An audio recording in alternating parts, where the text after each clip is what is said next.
On va passer du coup aux questions-réponses. Alors, est-ce que du coup, je regarde un peu dans le chat, est-ce qu'il y a des nouvelles choses? Alors, il y a une question dans le chat de Virginie. Je la vois plus. Hop. Quand on a un enfant hyperactif, comment faire à l'église puisqu'il ne peut pas rester assis? Comment on fait quand on a un enfant hyperactif à l'église? Annie, j'ai vu votre doigt levé. Vous êtes après Virginie. D'accord. I will answer it in English, okay, Christelle? Elle va faire la traduction. Oui. I think if we have, I don't know if this child is really like it has a diagnosis, if this is the term for having a diagnosis, like ADHS or what it's called. Alors Virginie, ça va dépendre en fait. Est-ce que votre enfant il a été diagnostiqué hyperactif ou est-ce que c'est vous en tant que parent vous trouvez qu'il est un peu remuant et du coup vous dites qu'il est hyperactif? Parce qu'il y a deux choses. C'est aussi un diagnostic médical, l'hyperactivité. But no matter if it is like her impression that it is hyperactive child or if it really has a diagnosis, I think in some for some ages and some characters, it's quite normal to be have a hyperactive child and to be hyperactive as a child. Donc, que votre enfant ait été diagnostiqué hyperactif ou que vous, ce soit votre sentiment en tant que parent qu'il est remuant, qu'il est hyperactif, c'est normal quand on est un enfant d'être remuant, de ne pas tenir en place et d'avoir beaucoup d'énergie. And I think that we have to to keep that in mind. I think it is in a lot of our churches. It is we want our children to sit down and be quiet and to follow what's going on in front on stage. But the question is, are they already mature enough to do so? C'est vrai que nous, en tant que parents, on a tendance à vouloir que nos enfants soient calmes, qu'ils soient assis, qu'ils ne soient pas remuants, qu'ils soient assis bien sagement à l'église, qu'ils ne fassent pas de bruit, qu'ils suivent ce qui est en train de se passer sur la chaire, sur l'estrade. Mais la question qu'on doit se poser, c'est est-ce que ce que j'attends de mon enfant est suffisamment mature pour me le donner? Est-ce que l'enfant est suffisamment mature pour faire ce qu'on attend de lui? And I think that in a lot of cases, we expect too much of our children at a certain age.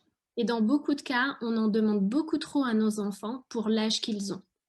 And when I have realized that I can only keep my children calm during church, when it was getting too long, I realized I could only keep them calm by telling them, oh, if you don't do this now, you will later, and so on, and to say things like this. Et quand on en vient à constater que la seule manière où on arrive à garder nos enfants sages à l'église, c'est de leur dire des choses comme si tu te tiens pas tranquille, tu vas voir ce qui va se passer, tu vas voir en rentrant à la maison, etc. et tout. And I didn't want that because I think that is not what Jesus would do, how Jesus would act with a child. Et donc, c'est le cas dans lequel moi, je me trouvais et j'ai fini par ne plus vouloir ça parce que je me suis rendu compte que ce n'est pas comme ça que Jésus réagirait, ce n'est pas comme ça qu'il nous aime, en fait, dans la menace. And so what I did was it always depends where you are and what possibilities you have in your church. Et donc, moi, ce que j'ai fait, donc, bien entendu, ça dépend de où est-ce que vous vous trouvez et des choses que vous avez à disposition, des possibilités dont vous disposez dans votre église. So we were in a quite bigger church, and what they had was like in the hallway, there was like a big hallway where they had speakers, so you could listen to what was going on during church. You could listen to it via the speakers in the hallway. Et donc nous, en ce qui nous concerne, nous nous trouvions dans une église plutôt grande. Et dans le couloir de cette église, ils avaient mis à disposition... Donc il y avait des haut-parleurs. Et donc on pouvait entendre ce qui se passait à l'intérieur de la grande salle via ces haut-parleurs. And when I found that my child really needed to move, to get up, get going, and do something, for not doing anything stupid. Et donc, ce que j'ai fait, c'est que quand je voyais les signaux que me donnait mon enfant, qui pouvait vraiment plus tenir en place, qui remuait, qu'il fallait qu'il sorte avant qu'il fasse une bêtise, I went out with him into this hallway, and what he really did was he was running around in this hallway, getting his energy out, and but at the same time, I was able to at least get some of what's going on inside still. Et donc moi, je l'emmenais dehors dans ce couloir-là, et lui, ce qu'il faisait, c'est que voilà, il relâchait toute cette énergie, il courait un peu dans tous les sens, et moi, tout en étant là, en gardant un œil sur lui, je pouvais quand même écouter le sermon et ce qui se passait à l'intérieur. Yes, and I think we have to make compromises here. I think we cannot make a young child, like an immature child, sit down for long hours and behave the way that we get everything we as adults want out of a service, a church service. Et je pense qu'il nous faut vraiment faire des concessions et des compromis ici. On ne peut pas demander à un enfant qui est encore immature, dont le cerveau est encore immature, de s'asseoir pendant de longues heures et obtenir tout ce que nous, en tant qu'adultes, obtenir tout ce que nous voudrions de l'enfant, en fait. Il n'est pas capable de nous donner ça, et il faut qu'on fasse ces compromis, en fait. And what we have, I guess what we have to lose in these cases is we have to lose our fear that we think, if he does not sit down now and learn that he has to sit down now, he will never learn to do it. Et ce qu'il nous faut surtout, c'est perdre cette peur irrationnelle qu'on a que si l'enfant il s'assied pas sagement maintenant, il pourra jamais s'asseoir sagement. C'est maintenant ou jamais. Il faut qu'on perde cette peur, en fait. Because it has nothing to do with learning how to behave well, but it has to do with the brain and its maturity level. Parce que ça n'a rien à voir avec le fait d'apprendre à bien se comporter, ça a à voir avec le stade de développement auquel en est le cerveau de l'enfant. I hope I have answered the question. J'espère, Virginie, qu'on a pu répondre à votre question. Je ne vois plus Annie. Barbara, on a. Alors, on a Annie et Barbara, c'est ça? Alors, c'était Annie d'abord, mais je ne la vois plus. Je crois qu'on a été coupé. Alors, du coup, Annie, pas de chance, hein. Ça va être Barbara, je crois. Alors, hop. Vas-y, Barbara. Bonjour à tous. Bonjour. J'ai un garçon de 6 ans et je fais l'école à la maison. Et en fait, ce qui se passe, c'est que il n'arrive pas, en fait, il est très collé à moi et il n'arrive pas, en fait, à faire quelque chose tout seul. Ah bah oui. Donc, je ne sais pas si c'est parce que j'ai pas comblé un manque ou c'est normal à son âge, en fait, d'être toujours d'être collé à moi, en fait. Alors, Barbara, juste, je demande une précision. Quand Oui. vous dites qu'il est collé à vous, vous voulez dire physiquement, ou alors pour l'école à la maison, vous lui donnez un exercice à faire et il n'arrive pas à le faire sans vous? Non, c'est pour l'exercice, il fait, mais par exemple, dès que je fais quelque chose, par exemple, dans une autre chambre, lui, il va me suivre, en fait. Donc, il veut toujours être à côté de moi et qu'il n'arrive pas, en fait, à dire quand je dis que maintenant j'ai besoin de pause ou des choses comme ça, il ne comprend pas, en fait. Donc, je ne sais pas si, parce que j'ai pas comblé un manque en lui, ou c'est normal à son âge, en fait, d'être comme ça. D'accord. Voilà, merci beaucoup. Merci, Barbara. So, Barbara is a homeschooling mom of a young little boy who is 6. and she's finding that he's very clingy. He will follow her in every room and does not seem to understand that sometimes she needs some space and that he can be by himself. And therefore she was wondering, is it me? Maybe I have not saturated a face. There is some kind of something that he's missing, or is it just normal at 6 to be like this and to have this desire to always be with the parent and not being by themselves? Mm-hmm. Thank you. Yes, of course, I know this is just, you know, like you giving me a short question and I have to somehow, I don't know all of your background now, so I can just work with like what you are giving me. Alors, Barbara, avec votre petite question, je vais un peu, comme je connais pas tout le contexte de votre vie, je vais travailler avec ce que vous m'avez donné, donc je vais être de manière plus générale. Because when you talked about your son, it reminded me of my own son. Yes. Et donc, quand vous avez parlé de votre fils, ça m'a rappelé le cas de mon propre fils. Because it's quite similar to how he behaves, and what I was always thinking, or what other people are telling me, was that yeah, he was like too close, too clingy, he needs to learn to be on his own, and so on. Et dans le cas de mon fils comme du vôtre, je trouvais, et les personnes me le disaient aussi, qu'il était trop collé à moi, que c'était un pot de colle, il avait trop besoin que je sois là avec lui. But what I have learned over the last years is that there are certain children who are extremely sensitive. Et ce que j'ai appris, moi, dans les dernières années qui se sont écoulées, c'est qu'il y a des enfants qui sont extrêmement sensibles. And who will have a harder time separating themselves from their parents, but also from, I don't know, for example, a toy that they love or something like this. Et pour ces enfants, ça va leur être plus difficile de se séparer du parent, ou peut-être de se séparer, par exemple, d'un jouet auquel ils sont très attachés.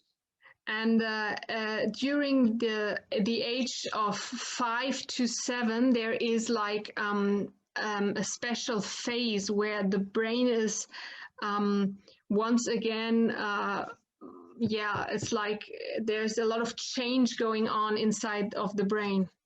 Et donc, dans la tranche d'âge de 5 à 7 ans, il y a une phase en fait où le cerveau subit de nombreuses transformations.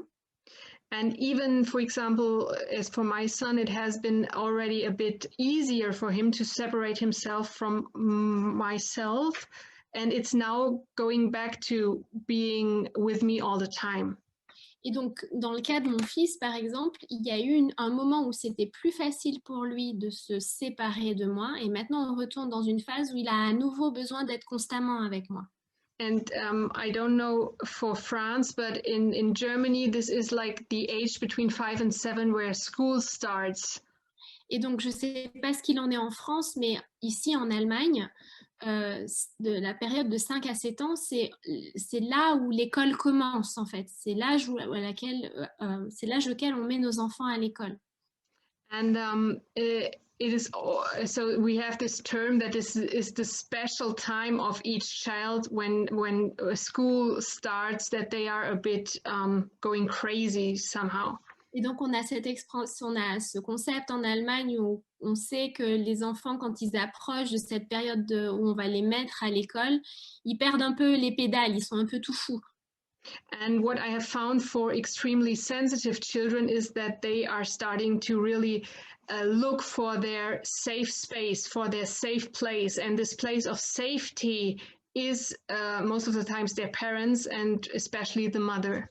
Et en ce qui concerne les enfants hypersensibles, ils ont besoin, dans cette phase-là, de retourner à cet endroit qui, pour eux, est sécurisant, à leur endroit de sécurité. Et pour ces enfants-là, ce sont les parents, l'endroit sécurisant.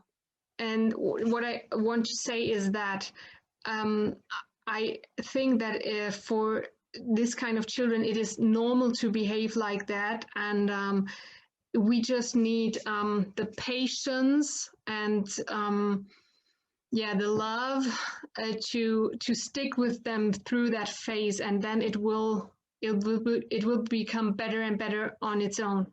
Et donc, pour ces enfants, ce dont nous avons besoin, c'est de patience, d'amour, et de traverser cette phase-là, de les accompagner dans cette phase-là, d'être là avec eux.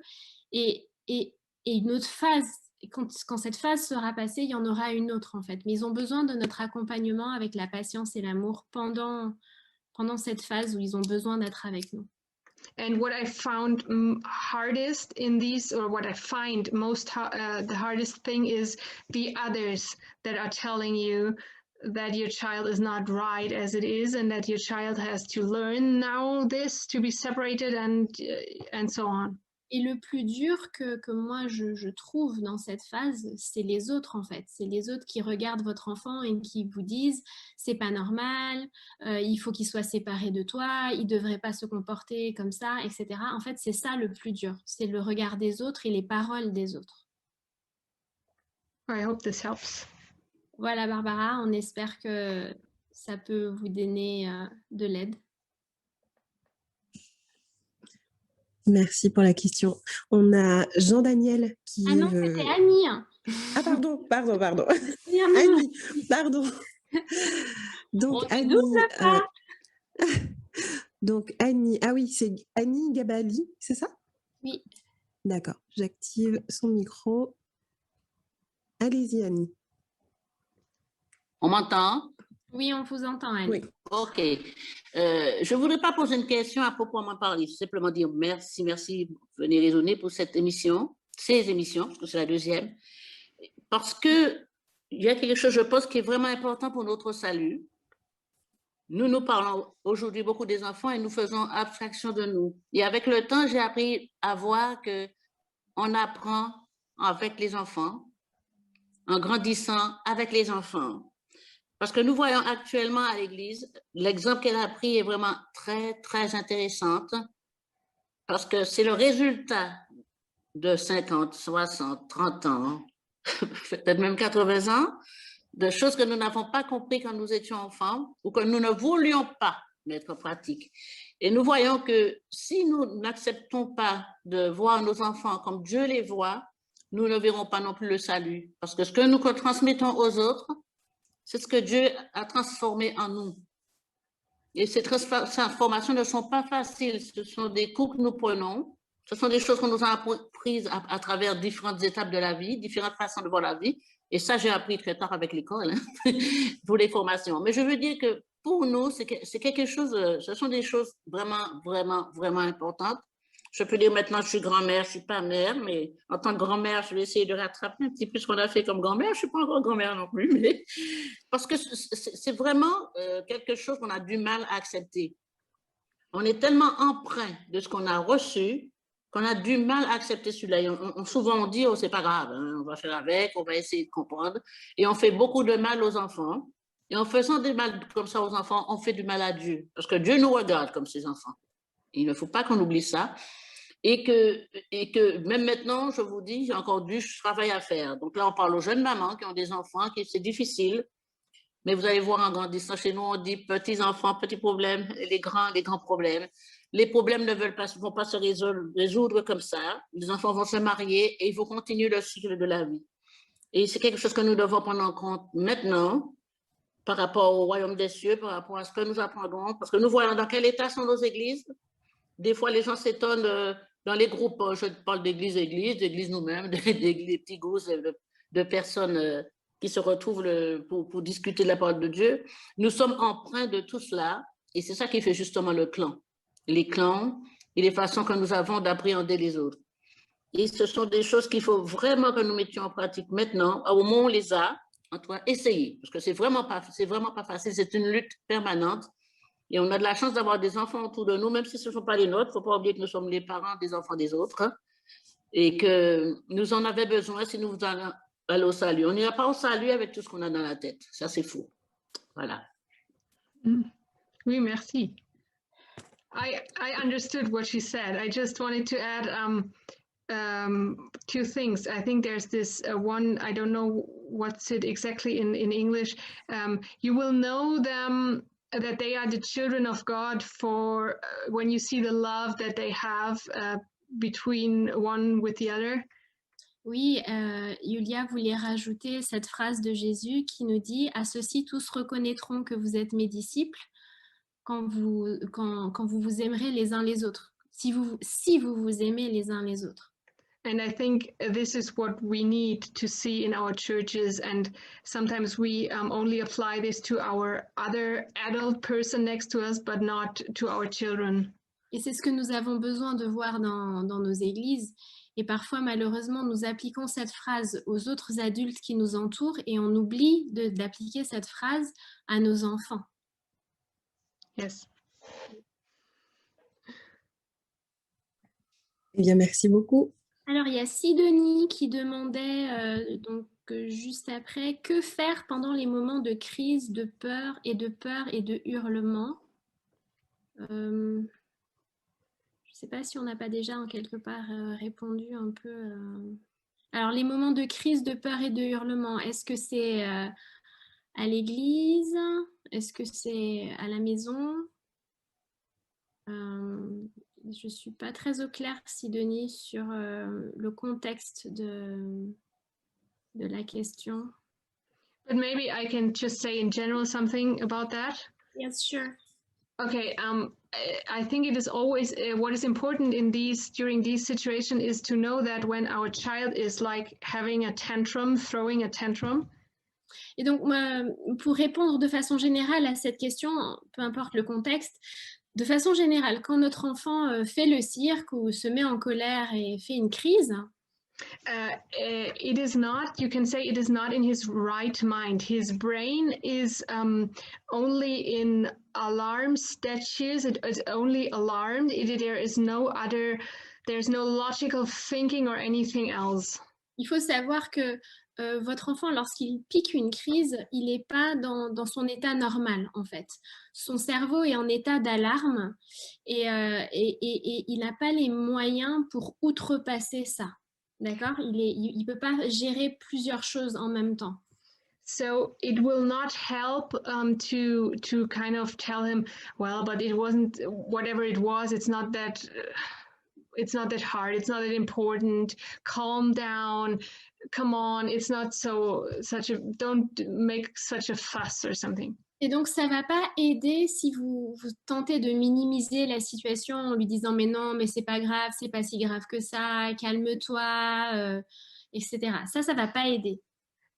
Because these words sometimes will not even come into their mind.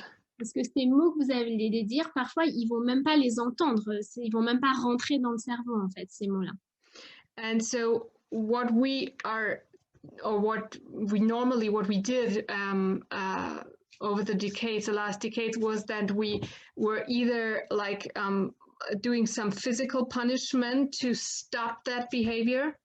Et donc, la façon dont nous réagissions traditionnellement face à ces crises, c'est qu'on passe au châtiment corporel pour que ça s'arrête.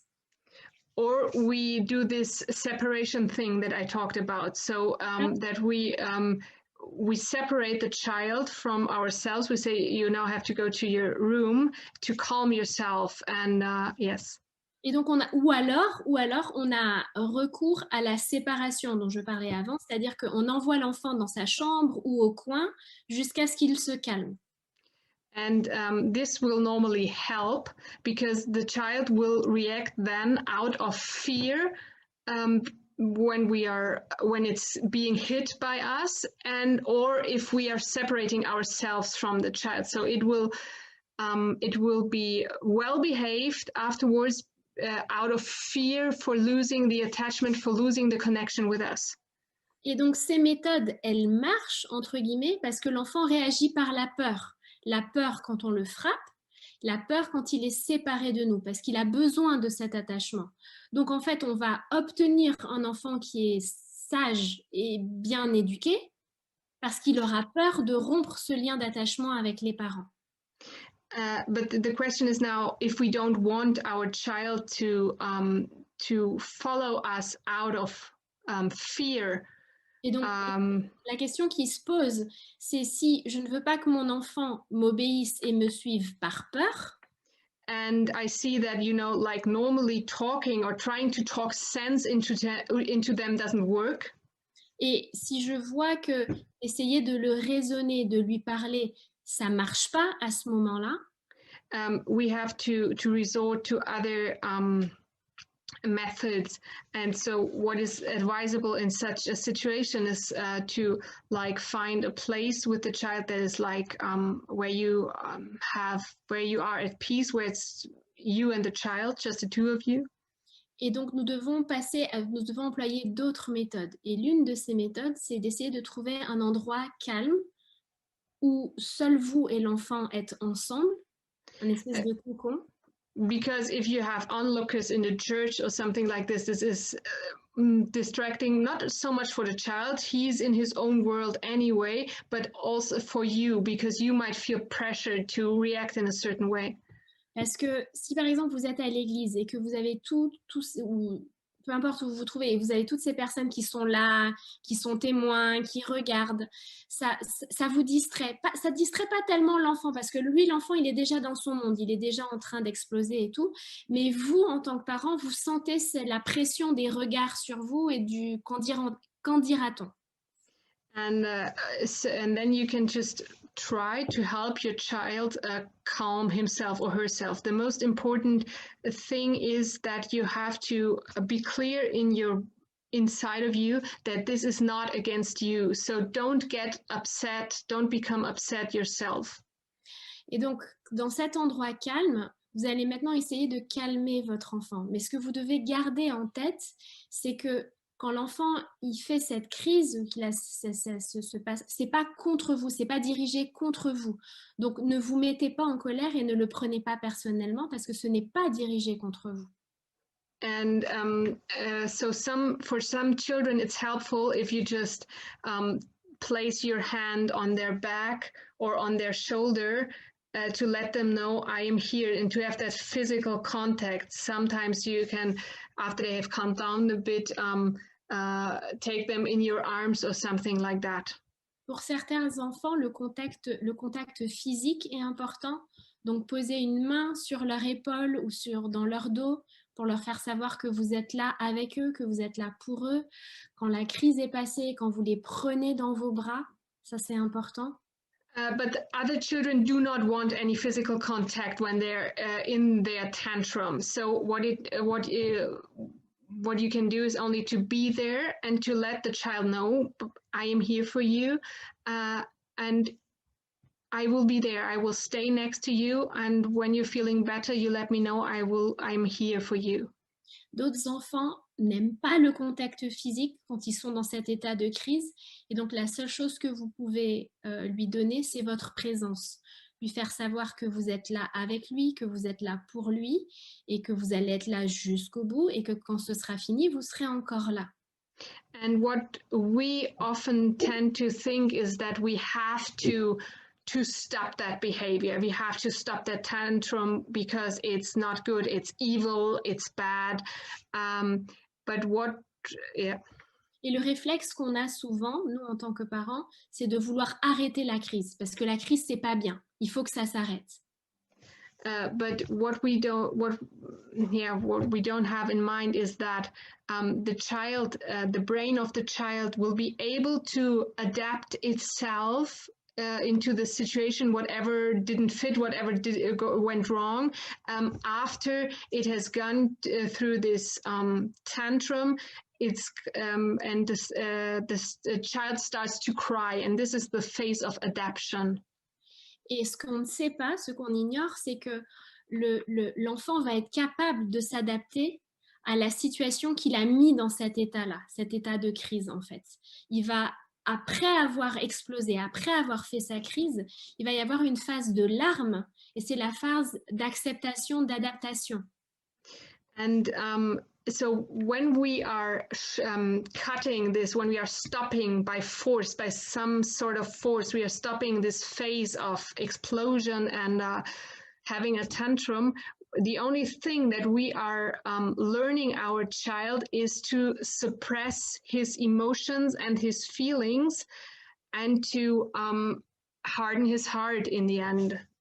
Or, en voulant arrêter à tout prix cette crise et cette manifestation d'explosion, en fait, ce qu'on fait, c'est qu'on est en train, la seule chose qu'on apprend à notre enfant, en fait, ce qu'on lui enseigne, c'est à supprimer et à réprimer ses émotions.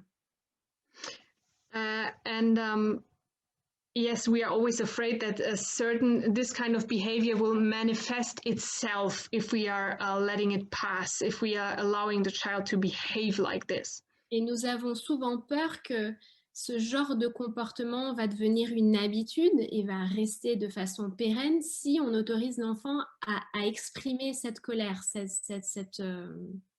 explosion.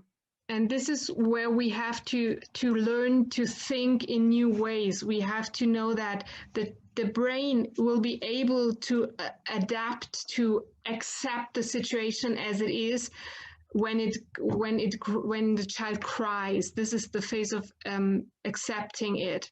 And when we're cutting that phase, there will be no acceptance of the situation as it is. There will be only the suppression of emotions because the children don't want to lose the contact.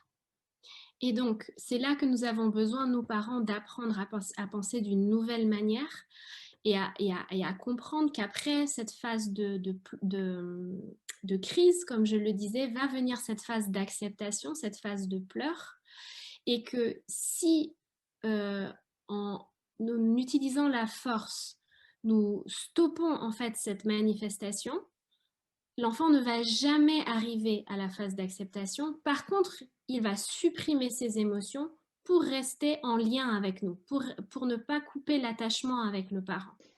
And the reason why it is so hard for us parents to let the child have his tantrum and let him express his or her emotions is that we ourselves, almost all of us, were not allowed to have these emotions.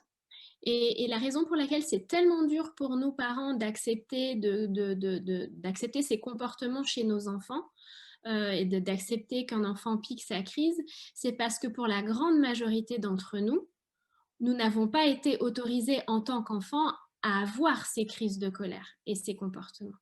And this is so stuck in our brains. We like not only in our own families but in society.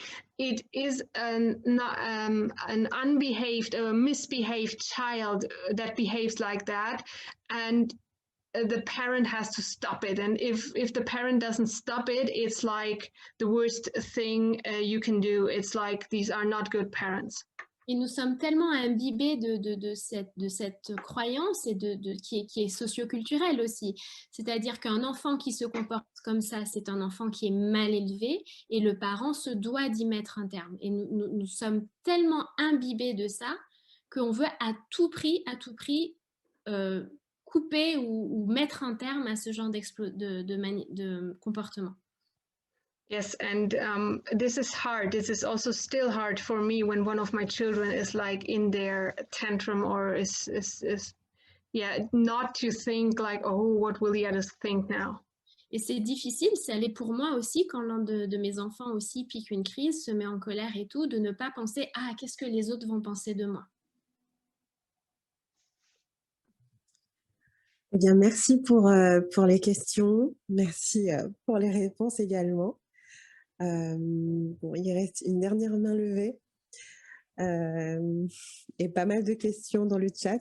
Oui. Bon, je vous propose qu'on réponde à une dernière question. Benjamin K, c'est ça? Exactement. D'accord. Alors, Benjamin K, allez-y. Ok, merci. Je sais que le temps il est pratiquement fini. Merci pour cette belle présentation. Au fait, j'ai finalement compris que la démarche, au fait, de l'éducation, de l'attachement, c'est imiter celle de Jésus, quoi. Alors, on nous a pas mal répété cette chose que qui aime bien châtie bien. C'est une phrase qu'on nous a répétée maintes fois. Et deux fois, on nous a même appris que, en fait, ce qu'on a appris, c'est qu'il faut, par moment, élever sa voix, gronder pour remettre l'enfant dans le rail.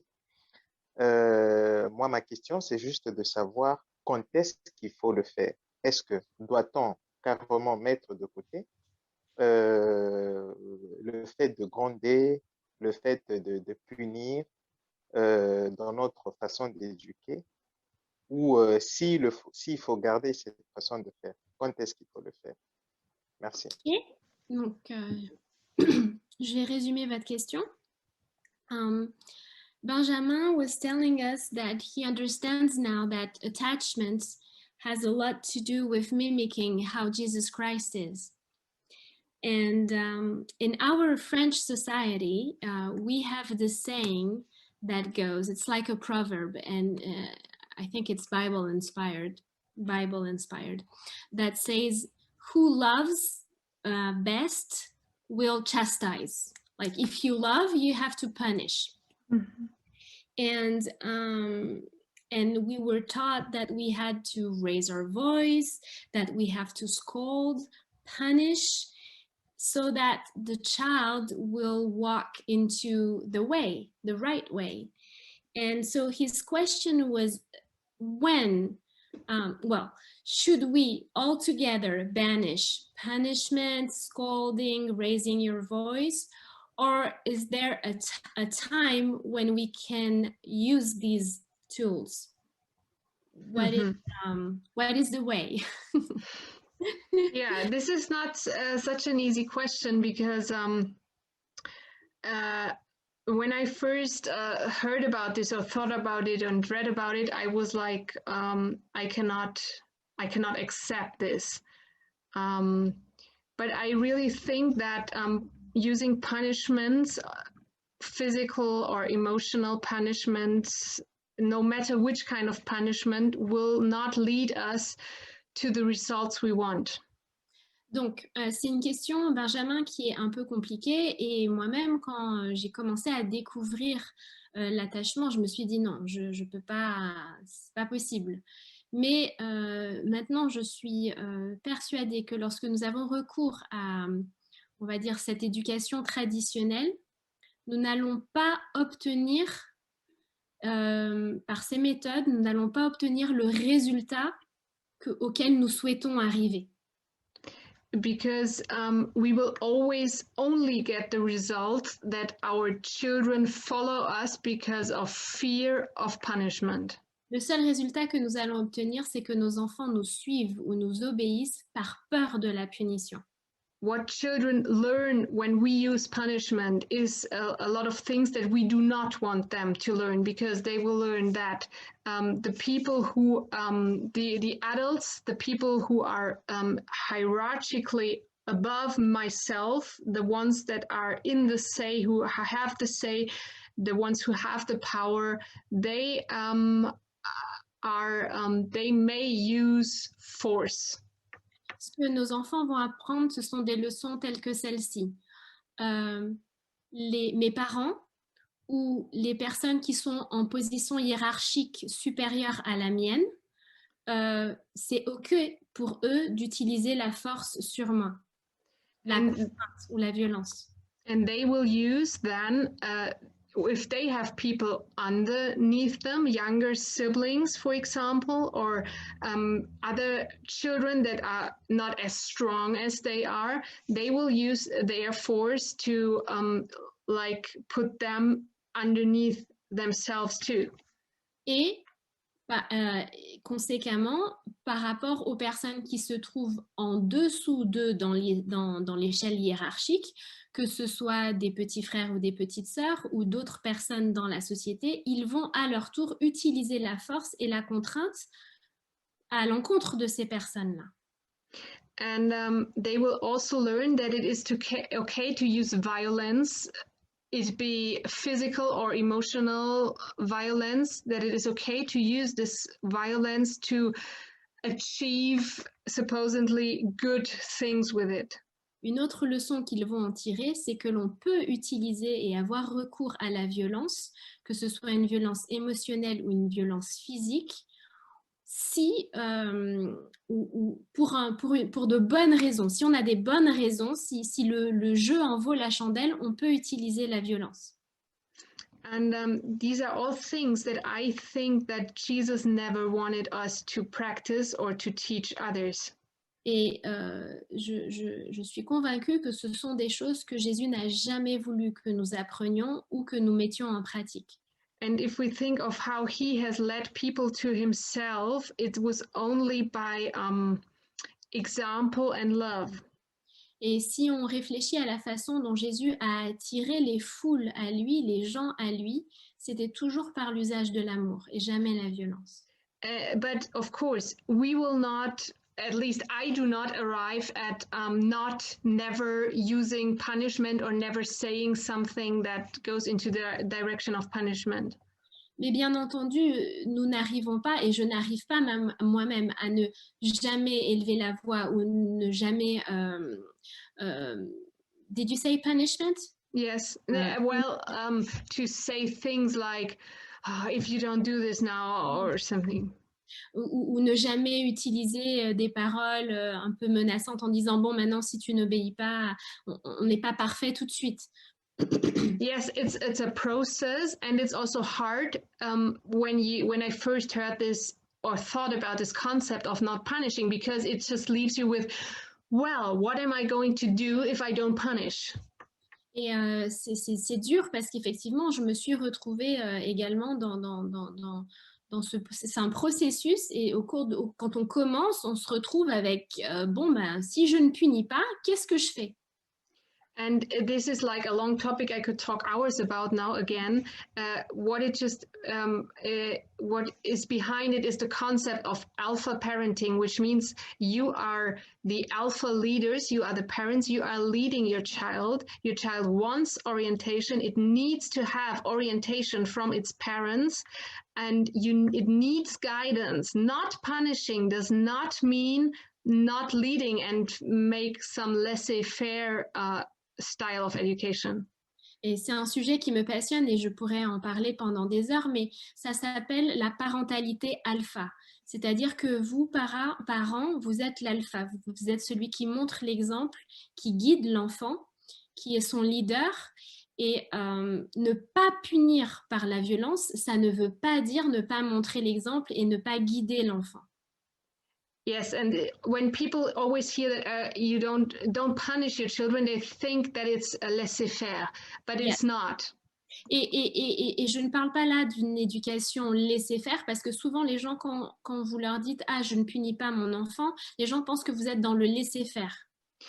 It's the most challenging form of parenting, I think, to guide your child out of love, not using punishments, but of course your child will experience consequences, the natural consequences of what it has done. Et c'est vraiment une parentalité qui nous pose un challenge, qui nous pose un défi, parce que guider son enfant en utilisant l'amour et la bienveillance, bien sûr, votre enfant va avoir des conséquences, les conséquences naturelles de ses choix et de son comportement. Mais cette parentalité qui ne choisit la non-violence, c'est un vrai challenge. You need to find a way to guide your child, showing him or her God's love, and make him want to be like you and want to follow you and want to be close to you. And this is sometimes harder than to just use violence. Et vous devez arriver à trouver un moyen pour que votre enfant, en fait, vous suive et vous obéisse par amour, et qu'il veuille vous copier, qui veuille reproduire ce que vous faites, et ça sans utiliser la punition et la violence. And this is where attachment helps us. Attachment helps us doing this, because if they are attached to us, they want to follow us, and so we don't have to punish in the first place. Et c'est là que l'attachement est très utile parce que quand les enfants sont attachés à nous, ils veulent nous suivre, ils veulent faire comme nous, ils veulent être semblables à nous. Et donc, vous n'avez même pas besoin d'avoir recours à la punition. Maybe a last word on this. We will have the topic of alpha parenting later in the podcast as more and more episodes are going to be translated. Et un dernier petit mot, nous allons aborder le thème de la parentalité alpha dans les épisodes qui vont suivre, dans quelques épisodes du podcast. Enfin, j'ai mal traduit. Ce que je veux dire, c'est que d'ici quelques épisodes dans le podcast, nous allons aborder la phase de la parentalité alpha. And the other thing is I have realized for myself that I can only educate my children without punishment if I myself in a state of being if my own love cup is full, if my own love cup is not full, if I am not in communion, in attachment to God, I cannot give to my children and I cannot make their love cup full. And then it's like a vicious circle. I start punishing and so on.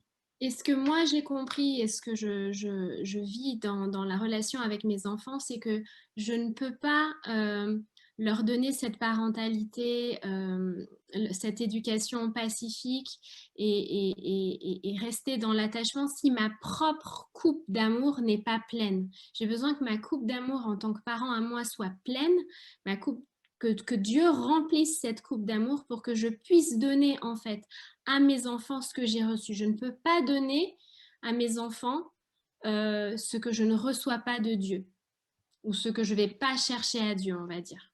Mm-hmm. Oui. Alors, je vous remercie pour toutes ces questions et pour toutes ces réponses. Ça a été un super moment. Donc, merci à vous toutes, à vous tous d'ailleurs. Mm-hmm. Voilà, le moment prend fin. Nous allons terminer en prière. Père éternel, je te remercie pour ce moment que tu permets, ce moment de partage, Père.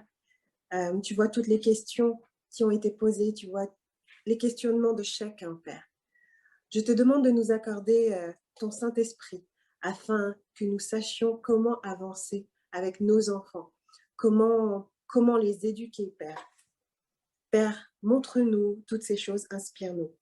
Je te prie de bénir tous les parents, de bénir tous ceux qui sont à l'écoute et en recherche, Père, que ton Saint-Esprit nous guide. Je remets toutes choses entre tes mains, au nom de Jésus. Amen. Amen. Alors, merci beaucoup, Julia et Christelle. Vous m'entendez? Mandy, j'aimerais ajouter une petite phrase. Oui. S'il te plaît.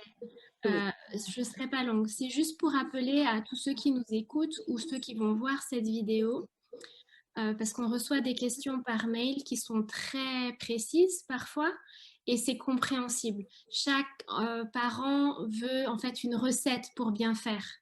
Et vous ne donnez pas suffisamment d'exemples dans la classe d'âge de mes enfants ou comment faire quand dans tel cas particulier et tel cas particulier.